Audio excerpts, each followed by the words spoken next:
اب اللہ کے دین کی یہ کوشش ہو رہی ہے، لوگ غربت میں ہوں، لوگ اور پریشان کریں اور ایمانداروں کو دیش نکالا دیں، ان کی جان اور مال کے اوپر پے در پے حملے کریں، لیکن خوشخبری سناؤ ان کو کہ 10-20-50 سال کی بات ہے، اللہ یہاں بھی اطمینان دے گا اور تمہارے عزم کی قدر کرے گا۔ ہمت وری یہی ہے، اور آنکھ بند ہونے لگے گی تو پروردگار کے فرشتے بے حساب اتریں گے اور یہ کہیں گے اللہ تخافوا ولا تحزنوا، بس بیڑا پار ہو گیا، بس ایک موڑ تھا تمہارا، یہ موت کا موڑ آیا ہے جو ابھی آنے والا ہے، اس کے آگے منزل ہے اب تمہاری۔ اللہ تخافوا، اب کوئی آئندہ کا خوف نہیں، ولا تحزنوا، پرانے غم بھول جاؤ، وابشروا بالجنۃ التي كنتم توعدون، اب وہ جنتیں تمہارے انتظار میں ہیں جن کا تم سے وعدہ کیا گیا تھا، اور وہاں جانے کے بعد لکم فیہا ما تشتہی انفسکم،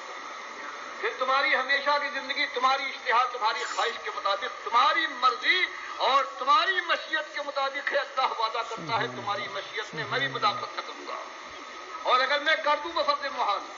تو تم کو حق دیتا ہوں کہ ٹوک کر پوچھ سکتے ہو، تو مالک تو نے وعدہ کیا تھا، پروردگار وعدہ خلافی کیسی ہے؟ قرآن کی آیت پر آتی ہے لہم فیہا ما یشاؤون، ان کی جو مشیت ہے وہ ہوگی خالدین ہمیشہ کے لیے۔ کان علی ربک وعدا مسئولا، یہ آپ کا رب کا ایسا وعدہ ہے کہ اگر خلاف ورزی ہو جائے تو پروردگار اپنے کو مسئول بناتا ہے کہ سوال کر سکتے ہو، یاد دلا سکتے ہو مالک یہ وعدہ خلافی کیسے؟ تو یہ ایک ایسی کڑی بات ہے۔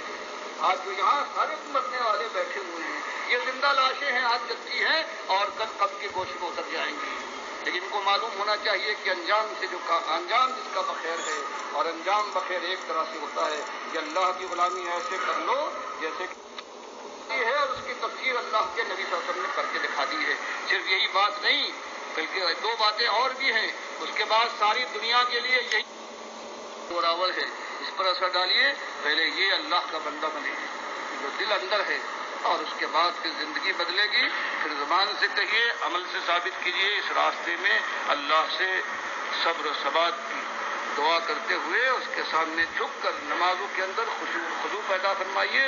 رات کے وقت اللہ توفیق دے دے اٹھنے کا، اس وقت کے سامنے آ جائیے، اور پھر آنسوؤں سے داڑھی اور چہرہ تر ہو جائے، دل دھڑکے اور کھالوں میں لرزش آ جائے مالک کے خوف اور مالک کے سامنے جانے کے خیال سے، پھر کہیں وہ اللہ کے بندے یہاں زمین پر پیدا ہوں گے کہ جو زمین کے نمک بننے کے لائق اور پہاڑی کے چراغ کہلائے جائیں گے، اور اللہ ان کو دنیا میں بھی سرفرازی اور کامرانی دے گا،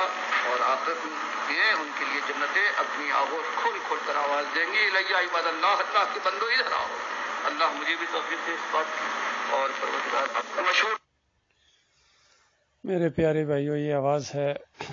موحد عالم دین ڈاکٹر مسعود الدین عثمانی رحمۃ اللہ علیہ کی۔ 20ویں صدی کے اس آخر میں یہ توحید کی دعوت اٹھی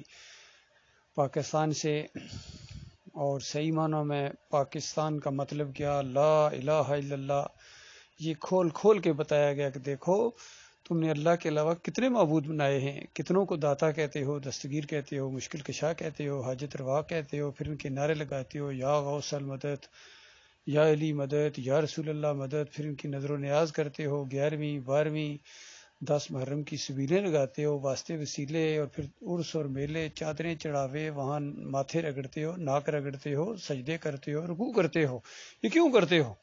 یہی شرک ہے۔ تو اس انداز سے یہ توحید کی دعوت اٹھائی انہوں نے، اور خاص کر نوجوانوں کو مبارک، دیکھو یہ زندگی چند دنوں کی زندگی ہے، اس کو عمر کر لو، ہمیشہ کی جوانیاں وہاں ہوں گی، ہمیشہ کا عیش وہاں ہوگا، ایسی لگژری لائف جو دنیا کے بادشاہوں نے نہ دیکھی ہوگی۔ اس راستے میں آؤ، صحیح معنوں میں خوشبوؤں کے شوقین ہو،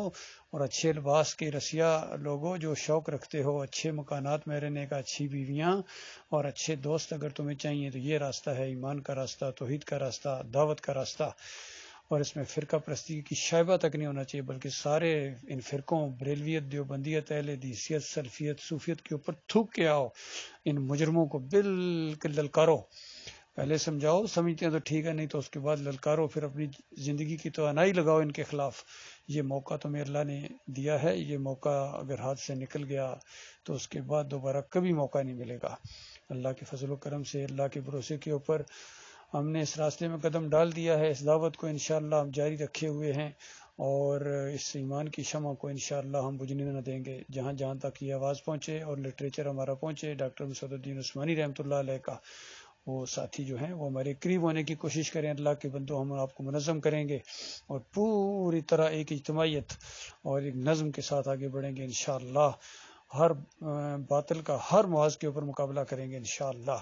اور دعوت بڑھتی جائے گی. اور بالکل اسی انداز سے جس طرح نبی صلی اللہ علیہ وآلہ وسلم نے توحید کی دعوت اٹھائی تھی, صحابہ کرام نے جس طرح اس کو قبول کیا تھا اور آگے بڑھے تھے. یہ نہیں کہ تبلیغی جماعت والوں کی طرح کوئی کہتا ہے جناب جماعت اسلامی والوں کی طرح یا تنظیم اسلامی والوں کی طرح یا جمہوریت کے ذریعے اسلام کبھی نہیں آ سکتا ہے. یہ سارے مشرکانہ طریقے ہیں, ان کے عقائد کے اندر خرابی ہے. اللہ تعالیٰ غور و فکر کرنے کی توفیق عطا فرمائے.